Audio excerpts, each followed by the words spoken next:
About this. I'm joined on the line by aviation analyst Phyl Durdey. Phyl, monsoon season, heavy rains, but a fuselage breaking in two. What do you make of this so far? Good afternoon, Bev. The aircraft, I guess, landed during some really heavy rains. They do have an anti-skid system on the airplane, which would improve the braking. But if the runways were flooded, and they actually went off an embankment and went down about 35 feet, so that would cause the structural damage. And we heard Akshay talking about this, a tabletop runway. What do we know about that? Tabletop runway is basically it's up on a ridge, so it's an elevated runway on an airport. So in terms of the complication of the rain, and obviously there was heavy rain at the time, and these planes, one would think, especially during the monsoon season, land in rainfall all the time. So what does this say about how bad it might have been? Well, it was probably pretty rough. If it was that stormy, it could have been a very rough approach.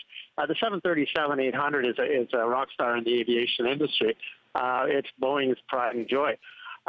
So there must have been some extenuating circumstances. If they landed long, if the winds were really bad, there's a lot of contributing factors, and that'll be we'll determine that once we get the readout from the black boxes.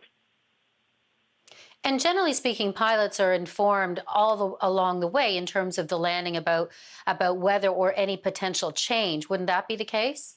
That's correct. As they start the descent and they get closer to the airport, what they do is they listen to the automated weather information. It's called the ATIS. And what that does, it gives them all the latest conditions. And then when you get closer to the airport, they can actually do a check with the tower or approach to they'll let them know what the weather is at that point in time.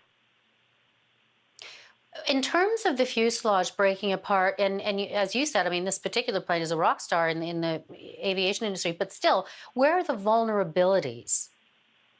Well, it's going down the embankment. I mean, the aircraft as a structure, it's all aluminum and it's very well manufactured, so it has a lot of structural integrity, and it's designed to absorb a heavy landing, but to go down an embankment, an aircraft is not designed for that kind of structural stress. Okay, and this is all very early, of course. We're continuing to track this breaking story. Phyl, thank you very much for calling in on this. Great. Thanks for having me, Beth.